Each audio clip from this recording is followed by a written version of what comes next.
Chapter 12 reproduction in plants. What is reproduction? Reproduction है क्या? It is the process by which living organism produce new organism similar to themself. Reproduction वो process है जिसकी help से जो living organism होते हैं ना, यानी कि एनिमल्स और प्लांट्स, वो अपने जैसे न्यू बेबीज या न्यू इंडिविजुअल्स क्रिएट कर सकते हैं। फॉर एग्जाम्पल यहाँ पे आपको दिख रहे हैं मैन और वुमेन, जब इन्होंने रिप्रोडक्शन किया तो इन्होंने न्यू ऑर्गेनिज्म प्रोड्यूस करे जो इन्हीं के जैसे थे, ठीक है, बेबीज प्रोड्यूस करें। सिमिलरली जो ट्रीज होते हैं वो भी क्या करते हैं, रिप्रोडक्शन की हेल्प से अपनी जनसंख्या को बढ़ाते हैं।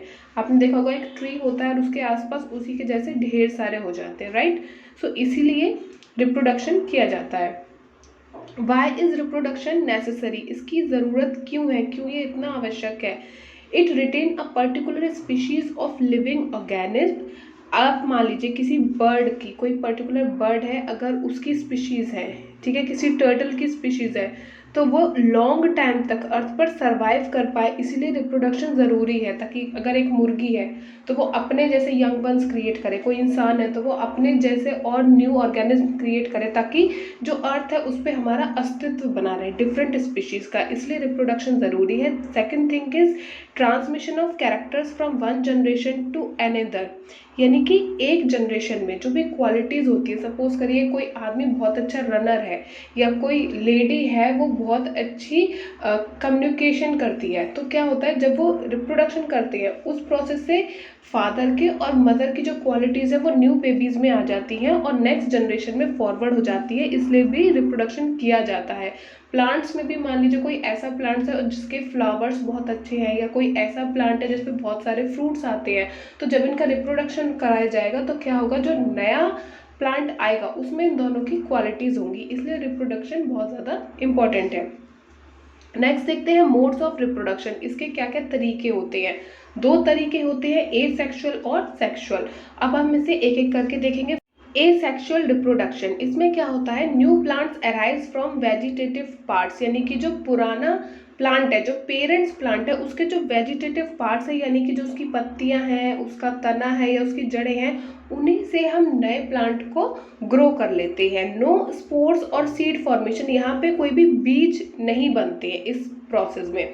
यहाँ पे आपको एग्जाम्पल भी दिया है, अगर आपने कभी देखा होगा रोज, अगर आपने कभी गुलाब का पेड़ देखा होगा तो हम लोग क्या करते हैं, उसकी एक टहनी तोड़ लेते हैं जिसमें ऐसे नोट्स होते हैं, ठीक है, उसे फिर हम मिट्टी में लगा देते हैं, टाइम टू टाइम उसे वाटर करते हैं और कुछ ही दिन में आपका एक गुलाब का पौधा निकल आता है, ठीक है।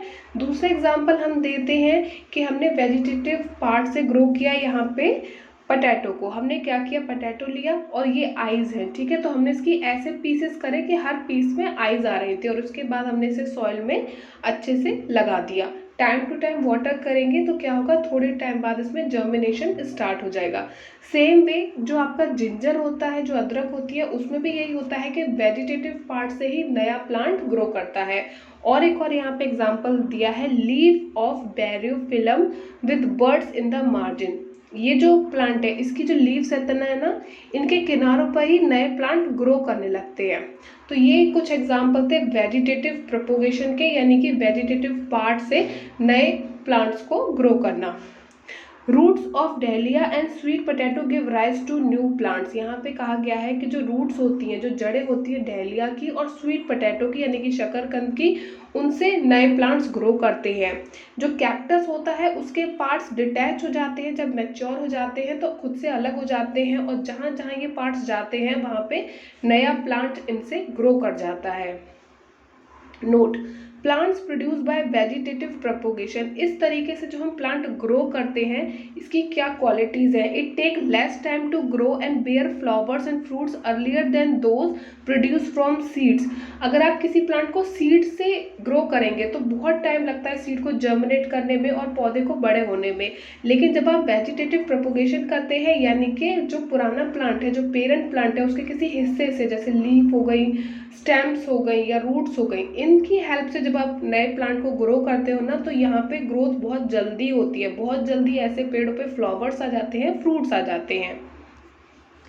The new plants are exact copies of the parent plant as they are produced from a single parent. जो नए प्लांट होते हैं ना वो बिल्कुल एग्जैक्ट कॉपी होते हैं पेरेंट प्लांट की, यानी कि जो भी पेरेंट प्लांट पे क्वालिटीज थी वो सारी आपको न्यू प्लांट में मिलेंगी, क्योंकि आपने इसे कैसे ग्रो किया है, आपने पेरेंट प्लांट का ही एक हिस्सा लेके नए प्लांट को ग्रो किया है, इसलिए उसकी सारी क्वालिटीज इसमें एज इट इज आ जाएंगी। एक तरीके से आप मान लीजिए कि आपने एक तरह से क्लोन बना लिया है, जो उस प्लांट की क्वालिटीज होंगी वो सारी आपको इसमें मिलेंगी, क्योंकि यहाँ पे जो न्यू प्लांट आपने ग्रो किया है ना वो सिंगल पेरेंट से ग्रो हुआ है, इसलिए सारी क्वालिटीज पेरेंट की उसमें आ जाएंगी। नेक्स्ट बात करते हैं टाइप्स ऑफ एसेक्सुअल रिप्रोडक्शन। इसके जो टाइप्स है पूरे देखते हैं। वेजिटेटिव जो प्रोपोगेशन है, यानी कि वेजिटेटिव पार्ट से न्यू प्लांट को ग्रो करना, वो हम ऑलरेडी देख चुके हैं। सेकंड बात करते हैं बडिंग की। New individual is formed as an outgrowth of parents. Budding में क्या होता है कि जो नया इंडिविजुअल है ना वो क्या होता है, पेरेंट से ही ग्रो करता है।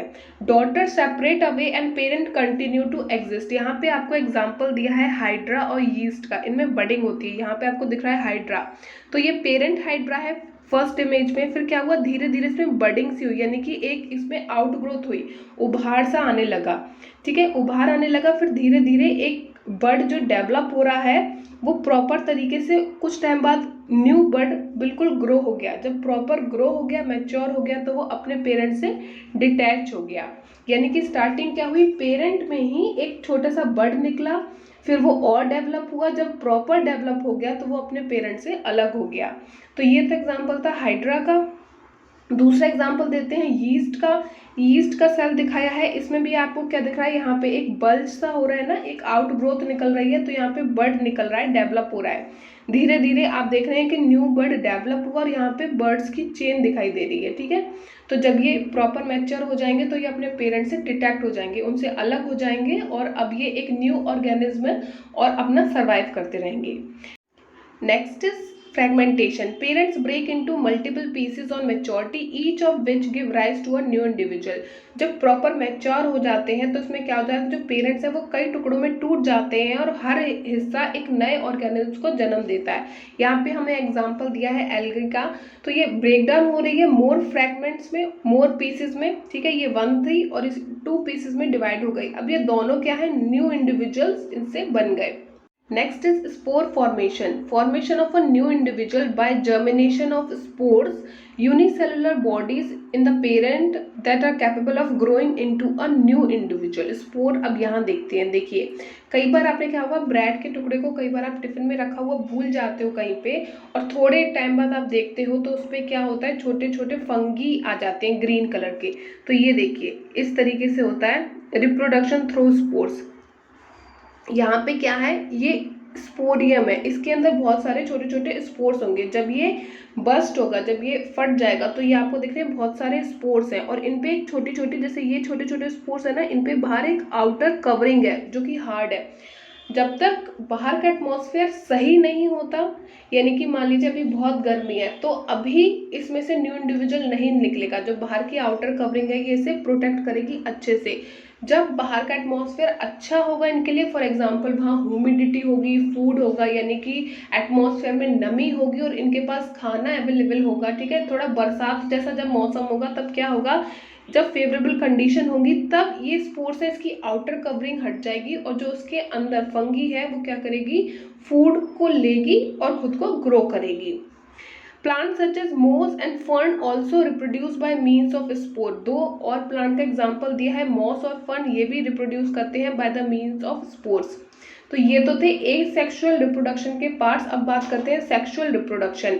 New plants arises through reproduction part. Sexual reproduction में क्या होता है, जो नया प्लांट होता है ना वो ग्रो करता है उस हिस्से से जो प्लांट का रिप्रोडक्शन पार्ट होता है, और हमें पता है कि प्लांट का रिप्रोडक्शन पार्ट होता है flower. Fruits and seeds are formed. जब सेक्सुअल रिप्रोडक्शन होता है प्लांट्स में तो उस कंडीशन में फल भी आते हैं और बीज भी बनते हैं। Next we will see what are the qualities of plants which are produced by sexual reproduction. जब प्लांट्स को रिप्रोड्यूस करा जाता है सेक्सुअली तो क्या होता है, they have characters of both the parents. इनमें जो मदर के कैरेक्टर्स हैं और फादर के हैं वो दोनों आ जाते हैं, दोनों की खूबियां आ जाती हैं। Then plant produce seed as a result of sexual reproduction. जब भी प्लांट्स में सेक्सुअल रिप्रोडक्शन होता है तो सीड्स भी बनती हैं और फ्रूट भी बनता है। See next we will see how sexual reproduction take place in plant. Stamen are the male reproductive part. जो स्टेमिन पार्ट होता है फ्लावर का वो मेल रिप्रोडक्टिव पार्ट है, ठीक है। और पिस्टल क्या है, female reproductive part. Flowers which contain either only pistil or only stamens are called unisexual flowers। ऐसे फ्लावर्स जिनमें या तो सिर्फ पिस्टिल है यानी कि सिर्फ फीमेल पार्ट्स हैं रिप्रोडक्टिव, या फिर सिर्फ मेल रिप्रोडक्टिव पार्ट्स हैं, उन्हें कहा जाता है यूनिसेक्सुअल फ्लावर्स, ठीक है। यूनि मतलब वन, यानी कि या तो फीमेल पार्ट्स होंगे या फिर सिर्फ मेल पार्ट्स होंगे। फॉर एग्जाम्पल जैसे आपका पपाया है या कुकुम्बर है। वही बात करें flowers which contain both stamens and pistol, ऐसे फ्लावर जिनमें मेल रिप्रोडक्टिव पार्ट्स भी होते हैं और फीमेल रिप्रोडक्टिव पार्ट्स भी होते हैं, उन्हें कहा जाता है बाइसेक्सुअल फ्लावर्स। एग्जाम्पल है आपका मस्टर्ड और rose. Now see flower with its different parts. अब यहाँ पे एक इमेज दिखी है जिसमें डिफरेंट पार्ट्स दिखाए गए हैं फ्लावर्स के। फर्स्टली बात करते हैं पिस्टिल। इसमें जो फीमेल रिप्रोडक्टिव पार्ट्स हैं फ्लावर के वो हैं, इसमें सबसे ऊपर होता है stigma, then style and then ovary, और inside ovary there are ovules. Next is stamen. Stamen यानी कि मेल रिप्रोडक्टिव पार्ट, इसमें आपका आता है एंथर एंड फिलामेंट। तो दिस इज एंथर एंड ये ट्यूब लाइक स्ट्रक्चर नीचे जाता हुआ ये है फिलामेंट। ओके नेक्स्ट बात करते हैं पेटल्स। पेटल्स यानी कि पंखुड़ियाँ। जो फ्लावर होते हैं उनमें पंखुड़ियाँ होती हैं वो कई कलर्स की होते हैं पेटल्स। ब्लू होगा, येलो होगा, रेड होगा, ऐसे खिलते हुए ब्राइट कलर्स के होते हैं ताकि ये अट्रैक्ट कर सके पॉलिनेटिंग एजेंट्स को। पॉलिनेशन क्या होता है वो हम थोड़ी देर बाद देखेंगे। पहले देखते हैं पॉलिनेटिंग एजेंट्स क्या हैं, जैसे कि आपके बीज हैं, बर्ड्स हैं, इंसेक्ट हैं। इन्हें अट्रैक्ट करने के लिए पेटल का कलर बहुत ही अट्रैक्टिव होता है, बहुत ब्राइट कलर्स होते हैं। नेक्स्ट बात करते हैं सेपल। जब तक आपका फ्लावर ब्लूम नहीं करता है, जब तक जो कली है वो खिल नहीं जाती है, तब तक वो सेपल के अंदर प्रोटेक्टेड रहती है। Next anther contain pollen grains which produce male gametes. जो एंथर है, जो मेल रिप्रोडक्टिव पार्ट है एंथर, उसके ऊपर पॉलिन ग्रेन्स होते हैं जो प्रोड्यूस करते हैं मेल गैमीट्स, यानी कि जो मेल एग प्रोड्यूस करते हैं वो कहाँ पे होते हैं, पॉलिन ग्रेन्स के ऊपर होते हैं male gametes. A pistol consist of stigma, style and ovary, जो कि हमने अभी देखा। Ovary contains ovules. जो ओवरी होती है फ्लावर के अंदर, उसके अंदर ओव्यूल्स होते हैं। द फीमेल गैमीट और the egg is formed in the ovule. जो फीमेल एग होता है ना वो ओव्यूल के अंदर प्रोड्यूस होता है। The sexual reproduction, a male and female gamete fuse to form a zygote. जब सेक्सुअल रिप्रोडक्शन होता है तो मेल और फीमेल एग कंबाइन होते हैं और एक जाइगोट को बनाते हैं। Next is pollination. It is the process of transfer of pollen grains from the anther to the stigma of a flower. Pollination क्या है, वो प्रोसेस है, जैसा कि आपको इस डायग्राम में दिख रहा है। पॉलिनेशन वो प्रोसेस है जिसमें क्या होता है, एंथर के ऊपर जो पॉलिन ग्रेन्स है ना वो स्टिग्मा तक पहुंचाए जाते हैं, जो कि फीमेल रिप्रोडक्टिव पार्ट है, ताकि यहाँ पे रिप्रोडक्शन हो और हमें एज ए रिजल्ट फ्रूट्स मिले, ठीक है। Next is type of pollination. Self pollination क्या होता है, इसमें क्या होता है, जैसे ये फ्लावर है, फ्लावर 1, तो इसके एंथर पे लगे हुए पॉलिन ग्रेन्स इसी के स्टिग्मा तक पहुंच जाते हैं, तो ये क्या होता है, सेल्फ पॉलिनेशन, यानी कि pollen lands on the stigma of the same flower. Same flower के स्टिग्मा पे पॉलिन ग्रेन्स पहुंच जाते हैं। वहीं अगर मैं बात करूं दूसरी इमेज की, अगर ये मान लीजिए ये फ्लावर 1 था, ये फ्लावर 2 था, ठीक है, तो फर्स्ट वाले फ्लावर के पॉलिन ग्रेन्स अगर दूसरे वाले फ्लावर के स्टिग्मा तक जाते हैं, वहां पे लैंड होते हैं, तो ये आपका होता है क्रॉस पॉलिनेशन। सेल्फ पॉलिनेशन तो होगा कि एक ही फ्लावर के अंदर हो रहा है, ठीक है, लेकिन क्रॉस पॉलिनेशन क्या होगा कि दो फ्लावर्स के बीच में हो रहा है, ठीक है, चाहे वो एक ही प्लांट के हों या फिर अलग अलग प्लांट्स के हों, दो होने चाहिए, ठीक है। नेक्स्ट बात करते हैं fertilisation. The cell which result after fusion of the gamete is called a zygote. जब male and female egg combine होते हैं तो आपका जाइगोट का फॉर्मेशन होता है। The process of fusion of male and female gametes to form a zygote is called fertilisation. और fertilisation वही प्रोसेस है जब मेल और फीमेल गैमीट्स मिलते हैं और एक जाइगोट को बनाते हैं। यहाँ पे आगे का पिक दिखाया गया है कि जब पॉलिन ग्रेन्स थे वो यहाँ तक आ गए, स्टिग्मा तक आ गए। एंथर पे जो पॉलन ग्रेन्स लगे हुए थे वो किसी इंसेक्ट की हेल्प से, यानी कि उसके पैरों पे लग के या जब उसने मूवमेंट किया तो उसकी हेल्प से क्या हुआ, स्टिग्मा तक पहुंच गए। क्योंकि यहाँ पे अंदर नेक्टर होता है, जूस होता है, ठीक है, फ्लावर्स में, जिसे सक करते हैं इंसेक्ट। तो जब वो यहाँ पे आया स्टिग्मा पे तो उसके पैरों पे लगे हुए पॉलन ग्रेन्स स्टिग्मा के ऊपर चिपक गए, ठीक है। जब वो चिपक गए तो क्या हुआ, धीरे धीरे वो अंदर की तरफ गए, इनसाइड गए, एंड देन वो जब एंटर हुए ओवरी के अंदर तो उन्होंने फ्यूज किया। जब मेल और फीमेल गैमेट्स मिले तो उन्होंने जाइगोट की फॉर्मेशन करी और इसी प्रोसेस को फर्टिलाइजेशन कहते हैं। The zygote develops into an embryo. जो जाइगोट है वो टाइम के साथ जब फर्टिलाइजेशन प्रोसेस हो जाती है तो धीरे धीरे एक एम्ब्रियो में बदल जाता है। Fruits and seed formation. In plants, after fertilization, the ovary develops into a fruit and other parts of the flower fall off and ripen. Ovary forms the fruit and ovules form the seeds. अगर आपने किसी plant को देखा होता है तो क्या होता है, जब फर्टिलाइजेशन प्रोसेस होती है, यानी कि जब मेल एंड फीमेल गैमेट्स मिलते हैं, जाइगोट बनाते हैं, फिर वो एम्ब्रियो में कन्वर्ट हो जाता है, तो बेसिकली क्या हो रहा है, ये जो ओवरी है ना, ये आपकी देखिए बीच में ओव्यूल्स हैं और यहाँ पे ऐसे ओवरी है। तो ये ओवरी है, यही आपका फ्रूट होता है, जूसी लिक्विड फ्रूट यही होता है। और जो ओव्यूल्स है ना वो आपके सीड्स होते हैं। Next seed dispersal. जो सीड्स है उसका फैलाव किस तरीके से होता है। Seeds and fruits of plants are dispersed away by wind, water और एनिमल्स। कोई भी प्लांट है उसके जो फ्लावर्स हैं, उसके जो फ्रूट्स हैं, वो क्या होते हैं, एक जगह से दूसरी जगह तक उसके जो सीड्स हैं कैसे पहुंचते हैं, 3 एजेंट्स की हेल्प से पहुंचते हैं, wind, water and animals. Wind यानी कि हवा, वाटर पानी, और एनिमल्स यानी कि कोई भी एनिमल या इंसेक्ट्स हो सकता है।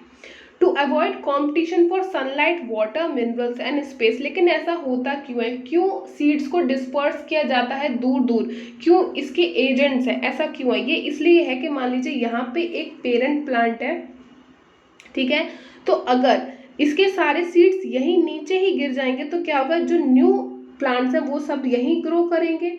अगर ये सब पास पास ग्रो करेंगे तो क्या है, इनमें बहुत ज़्यादा कंपटीशन हो जाएगा सर्वाइवल के लिए, सनलाइट के लिए, वाटर के लिए, मिनरल्स के लिए, स्पेस के लिए, है ना। इन्हें प्रॉपर तरीके से नहीं मिल पाएगी, और जब इन्हें सनलाइट, वाटर, मिनरल्स, स्पेस सही से नहीं मिल पाएगा तो क्या होगा, ये प्रॉपर तरीके से ग्रो नहीं कर पाएंगे। इसलिए जो पेरेंट्स प्लांट है, डिफरेंट एजेंट्स की हेल्प से जो उसके सीड्स हैं वो दूर दूर डिस्पर्स होते हैं, यानी कि दूर दूर तक फैल जाते हैं। The seeds show different characteristics depending on their dispersing agent. जो seeds हैं उनमें different qualities होती हैं, depend करता है कि उसे किस तरह के agents दूर दूर ले जाते हैं। For example, wind, ऐसी seeds जिन्हें wind की help से दूर दूर disperse किया जाता है, फैलाया जाता है, वो आपकी कौन सी हैं। These seeds are winged and light to carry by the wind. ये सीड्स होती है ना बहुत हल्की होती हैं और इन पे हल्के से विंग से होते हैं, यानी कि ऐसा स्ट्रक्चर होता है कि ये इजीली हवा के साथ फ्लोट करके दूर दूर चली जाए। For example maple and drum stick, यहाँ पे इमेज दी है मैपल की एंड ड्रम स्टिक की। तो इनकी जो सीड्स हैं बहुत लाइट वेट है, बहुत हल्की हैं। दूसरा, इनके पास ये विंग लाइक स्ट्रक्चर है जिसकी हेल्प से ये दूर दूर हवा के साथ चली जाती है। नेक्स्ट बात करेंगे hairy seeds. Example arc and hairy fruit of sunflower. तो कुछ ऐसी सीड्स भी होती हैं जिनके ऊपर कुछ हेयर लाइक स्ट्रक्चर होता है, ठीक है। जैसे सनफ्लावर का जो फ्रूट होता है उसकी जो सीड्स है उन पर ये हेयरी लाइक स्ट्रक्चर होता है जिसकी हेल्प से ये विंड के साथ बहुत दूर दूर तक डिस्पर्स हो जाती हैं। Next is water. These seeds or fruits normally develop the ability to float in the form of the fibrous or sponge outer coat. जो सीड्स वाटर के साथ डिस्पर्स होती हैं, यानी कि वाटर के साथ दूर दूर तक जाती हैं, उनमें कुछ ऐसी क्वालिटीज़ होती हैं कि वो इजीली पानी पे फ्लोट कर सकें, यानी कि पानी के साथ एक जगह से दूसरी जगह जा सके। उनकी आउटर कवरिंग थोड़ी हार्ड होती है ताकि उनके अंदर जो भी इंग्रेडिएंट है वो डैमेज ना हो, और थोड़ी फाइबरस होती है, यानी कि इनका बाहर का जो स्ट्रक्चर होता है वो थोड़ा थ्रेड लाइक होता है, और ये बहुत ही ईजिली फ्लोट करके एक जगह से दूसरी जगह तक मूवमेंट कर सकती हैं। For example coconut. नेक्स्ट बात करते हैं एनिमल्स। कुछ ऐसी सीड्स होती हैं जिन्हें डिस्पर्स करते हैं animals. Spiny seeds with hooks that are attach to the animals body and are hands carry to distance places. ये सीड्स थोड़ी स्पाइनी होती है, यानी कि इनमें ऐसे रेशे होते हैं जो बहुत ही स्टिकी होते हैं। कई बार क्या होता है, कभी आप फॉरेस्ट जाओ तो कुछ ऐसी सीड्स होती हैं जो आपसे कपड़ों से चिपक जाती हैं, ठीक है। तो स्पाइनी सीड्स होती हैं हल्की, इन पे कांटेदार बीज होते हैं, हल्के हल्के हुक्स टाइप के। तो जब कोई इंसान या जानवर इनके कांटेक्ट में आता है तो उससे ये जुड़ जाती हैं, उनके कपड़ों पे चिपक जाती हैं, और जब वो इंसान मूवमेंट करता है या जानवर मूवमेंट करता है तो उसी के साथ ये दूर दूर तक चली जाती हैं। Example are xanthium and urena. तो इनकी जो सीड्स होती हैं प्लांट्स की, वो क्या करती हैं, एनिमल से स्टिक हो जाती हैं, अटैच हो जाती हैं उनके कपड़ों पे, और इसी तरीके से दूर दूर ट्रैवल कर लेती है। नेक्स्ट बात करेंगे, few of the seed disperse when the fruit burst out with a sudden jerk which get scattered away to a distance far from the parents plant.